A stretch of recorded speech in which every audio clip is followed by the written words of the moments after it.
अब बात अयोध्या में भगवान श्री राम के भव्य मंदिर निर्माण के लिए जमीन खरीदने पर उठे सवालों की, जिस पर सियासत लगातार जारी है और लगातार सवाल खड़े किए जा रहे हैं, लगातार सफाई दी जा रही है।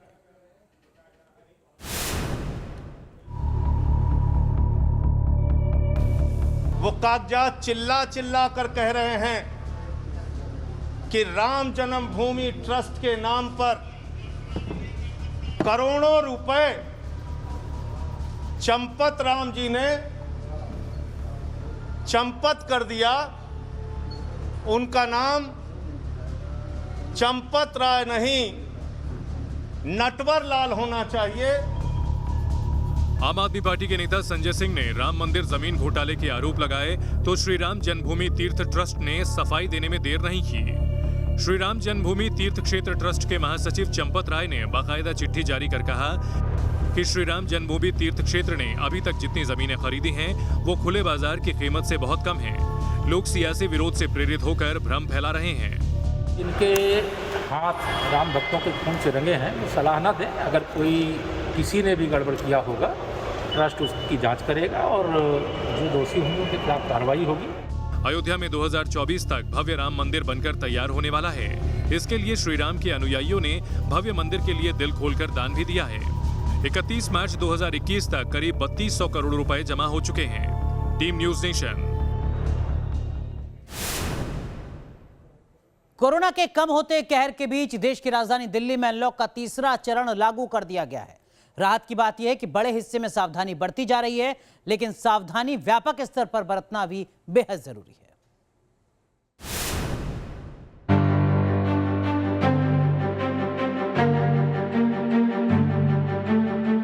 दिल्ली में कोरोना के कम होते मामलों के बीच अनलॉक ने रफ्तार पकड़ ली है। दिल्ली में आज से अनलॉक 3 लागू हो गया है। राजधानी के सभी बाजार और मॉल्स पूरी तरह से खोल दिए गए हैं। रेस्टोरेंट 50% क्षमता के साथ खुले हैं। सैलून खुल गए हैं। हालांकि जिम, स्पा और सिनेमा हॉल बंद रहेंगे। सुबह 10 से रात 8 बजे तक दुकानों को खोलने का समय है। दिल्ली में आज अनलॉक 3 के आगाज पर सड़कों से लेकर बाजार तक फुटफॉल बढ़ गया है। दिल्ली का दिल कनॉट प्लेस की रौनक अब धीरे धीरे वापस लौटने लगी है। कम से कम जो है धीरे धीरे दुकानें खुलने लगी हैं। आप देखिए तस्वीरों में बड़े बड़े शोरूम जो हैं वो अब ओपन होने लगे हैं। पहले ऑड इवन का फॉर्मूला था, हालांकि वो ऑड इवन का फॉर्मूला जो है सिर्फ एक हफ्ते ही चल पाया और खास तौर पे नोटिस भी लगाया गया है। अगर कोई वॉयलेशन पाया गया तो उस पर कार्रवाई भी की जा सकती है और फाइन जो है वो चार्ज किया जाएगा। लोग अपना कामकाज कर रहे हैं और शुरुआत एक तरह से हो चुकी है। तो पहले जो दुकानें खुल रही थी एक हफ्ते तक ऑड इवन का फॉर्मूला चला, लेकिन व्यापार का काफी ज्यादा नुकसान हो चुका है। खासतौर पे इतने दिन से लगातार दुकानें बंद रही हैं। एक एक दुकान का लाखों लाखों रुपया जो है वो नुकसान एक तरह से हो चुका है। तो अब उसकी भरपाई करने का समय आ चुका है। कोरोना के बढ़ते मामलों की वजह से दिल्ली में लॉकडाउन की शुरुआत से ही सैलून बंद कर दिए गए थे। अनलॉक 3 में सैलून को खोलने का ग्रीन सिग्नल मिल गया है। यहाँ कोविड प्रोटोकॉल का पूरी तरह से पालन कर काम शुरू कर दिया गया है। कोरोना बढ़ा तो फिर लॉकडाउन लगाना पड़ा और बाजार बंद हो गए। अब अनलॉक 3 हुआ तो फिर सैलून को खुलने की भी इजाजत मिल गई है।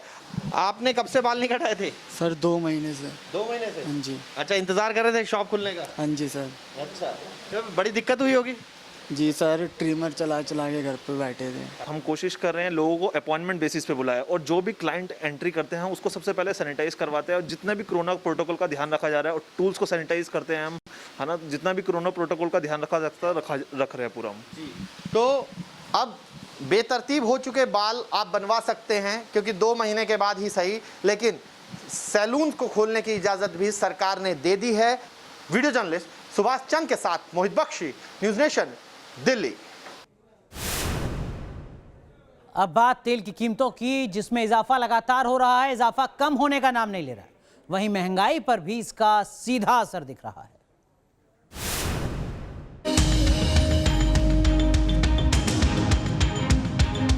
पेट्रोल डीजल की बढ़ती कीमतों ने पूरे देश में कोहराम मचा रखा है। कई शहरों में पेट्रोल 100 के पार पहुंच गया है। वहीं डीजल भी पेट्रोल के साथ जी जान से दौड़ में जुटा है। दिल्ली में पेट्रोल 29 पैसे बढ़कर 96 रुपए 41 पैसे प्रति लीटर और डीजल की कीमत 87 रुपए प्रति लीटर के पार जा चुकी है। मुंबई में पेट्रोल 102 रुपए 50 पैसे, मुंबई में डीजल 94 रुपए 70 पैसे प्रति लीटर पहुंच गया है। जयपुर में पेट्रोल 103 रुपए और डीजल 96 रुपए के पार पहुंच चुका है। राजस्थान के श्रीगंगानगर में तो पेट्रोल की कीमत 107 रुपए है, वहीं डीजल 100 रुपए प्रति लीटर को पार कर चुका है। डीजल की बढ़ती कीमतों की तपिश भी दिखने लगी है। थोक महंगाई दर जो अप्रैल के महीने में 10.46% पर थी, वो मई में बढ़कर अब 12.94% हो चुकी है। देश में महंगाई को इस बात से समझा जा सकता है कि लगातार थोक महंगाई दर के आंकड़े ये बता रहे हैं कि कहीं ना कहीं महंगाई काफ़ी ज़्यादा बढ़ चुकी है।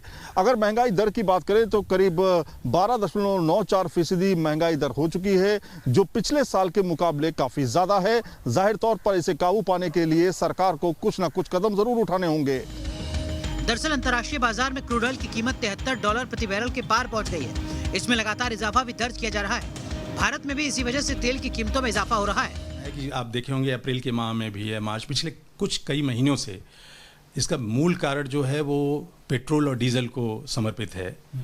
और डीजल खास तौर से, क्योंकि डीजल एक ऐसी कमोडिटी है, एक ऐसा कमोडिटी है जो कई फूड प्रोडक्ट्स पे या कई चीज़ों पे महंगाई पे बहुत डायरेक्ट इम्पैक्ट करता है। अनलॉक के बाद रोजगार और कारोबार का चक्का तेजी से चलने वाला है। ऐसे में तेल महंगा होने पर जनता की जेब पर और बोझ बढ़ना तय है। जाहिर तौर पर क्रूड ऑयल की बढ़ती कीमतें एक बड़ा रोल प्ले कर रही हैं कहीं ना कहीं महंगाई को बढ़ाने के लिए। विशेषज्ञ मान रहे हैं कि आने वाले समय में और बड़ी दिक्कतें हो सकती हैं, क्योंकि क्रूड ऑयल की कीमतें अभी लगातार बढ़ती जाएंगी, जिसका असर महंगाई पर सीधे तौर पर देखा जाएगा, क्योंकि डीजल एक ऐसा कंपोनेंट है जिसके जरिए महंगाई बढ़ती जाती है। वीडियो जर्नलिस्ट अमित माचो के साथ Syed Aamir Hussain, news nation, Delhi. Mumbai monsoon की पहली बारिश में ही डूब गई, पूरा शहर झील में तब्दील हो गया। जाहिर है इसका ठीकरा बीएमसी पर फोड़ा जा रहा है। वहीं बीएमसी के दावे हैरानी भरे हैं। नालों की सफाई पर करोड़ों अरबों खर्च करने का दावा किया जा रहा है, लेकिन हकीकत क्या है बताते हैं आपको।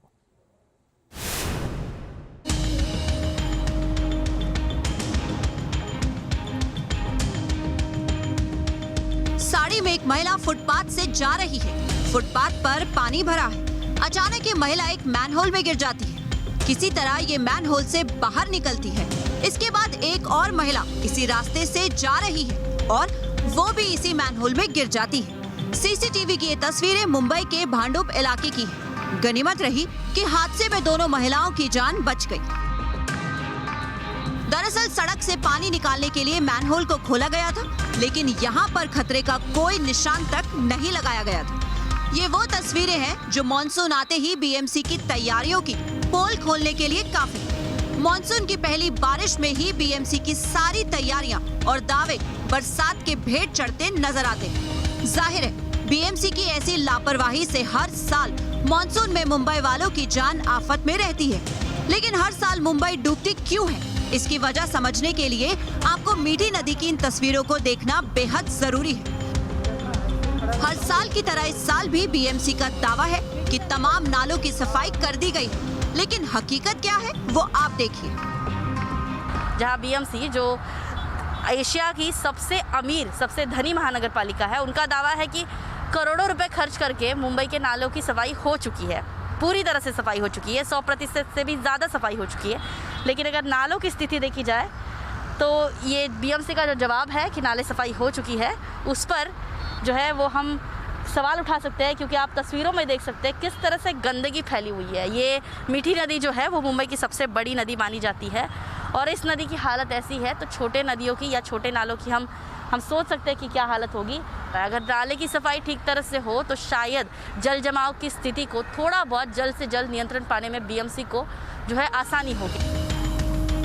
ये हालात तब है जब मुंबई की जिम्मेदारी एशिया की सबसे अमीर महानगर पालिका के हाथों में है। इस साल बीएमसी का बजट 39,000 करोड़ से ज्यादा है, जो पिछले साल के मुकाबले 16.74% ज्यादा है। बीएमसी का बजट देश के कई राज्यों के सालाना बजट से ज्यादा है। इतने भारी भरकम बजट के बावजूद हर साल मॉनसून में मुंबई बेहाल हो जाती है। Team news nation. बारिश, आंधी, तूफान में अक्सर आपने देखा होगा पेड़ों को नुकसान पहुंचता है, जानलेवा हो जाते हैं। ऐसी स्थिति में कई बार पेड़ या फिर प्रॉपर्टी को नुकसान होता है। डॉक्टर्स की तैनाती की जा रही है मुंबई में पेड़ों के लिए। क्या है पूरा मामला, इस रिपोर्ट के जरिए आपको बताते हैं।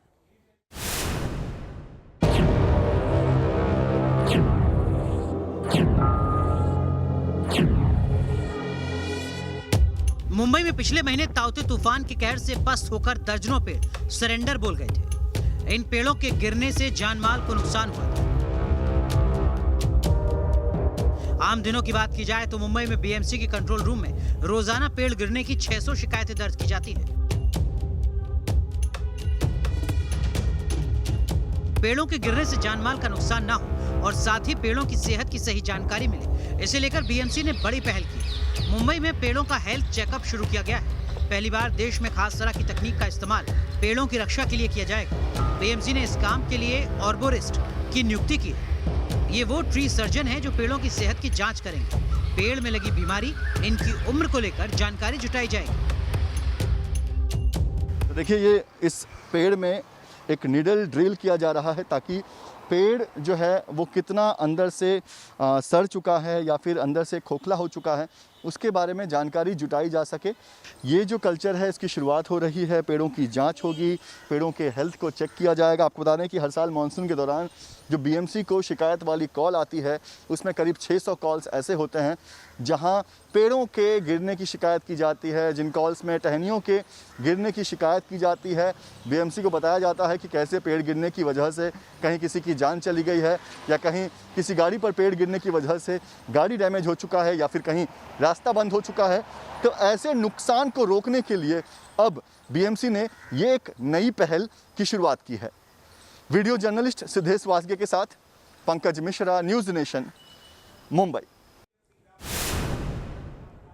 एक शख्स जिनकी 38 पत्नियां, 89 बच्चे, दुनिया की सबसे बड़ी फैमिली केसी मुखिया का निधन हो चुका है।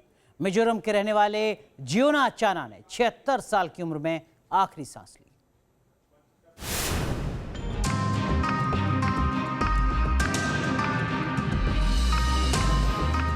अड़तीस पत्नियां, 89 बच्चे, कुल मिलाकर 200 लोगों का परिवार।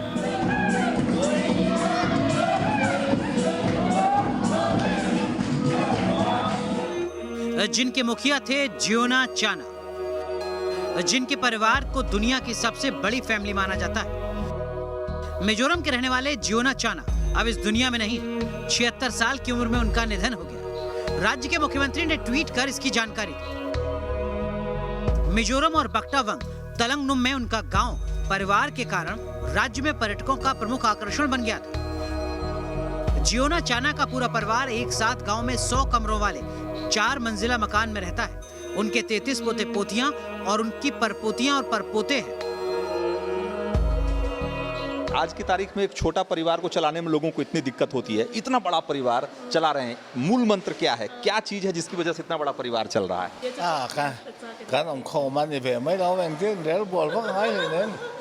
क्या कहा इन्होंने? बस हम यूं ही रहते हैं, बस रहते हैं। अच्छा। सबसे बड़ी फैमिली के मुखिया के निधन से पूरा परिवार शोक में डूबा है। Team news nation. दिल्ली के मुख्यमंत्री अरविंद केजरीवाल अपने मिशन गुजरात पर अहमदाबाद पहुंचे। यहां केजरीवाल ने पार्टी कार्यालय का उद्घाटन किया। गुजरात में 2022 में विधानसभा चुनाव होना है, लेकिन आम आदमी पार्टी ने अपनी पैंठ अभी से बनानी शुरू कर दी है।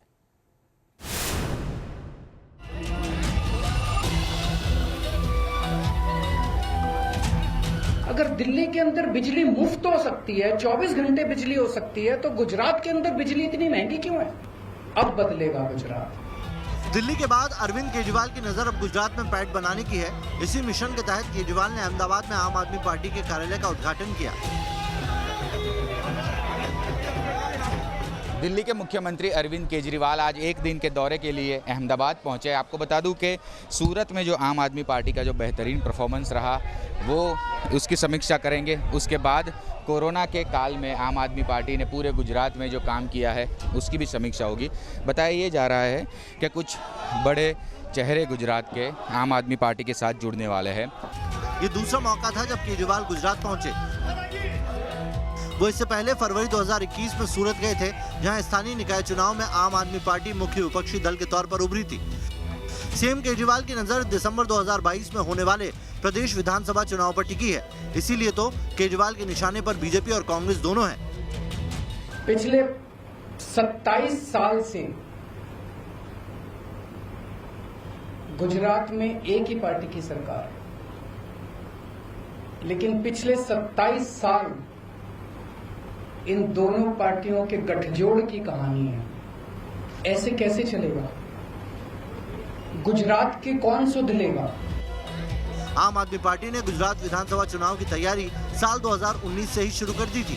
पार्टी नए नए लोगों को अपने साथ जोड़ रही है और दिल्ली मॉडल की तर्ज पर गुजरात का विकास करने का भरोसा दे रही है। Team news nation.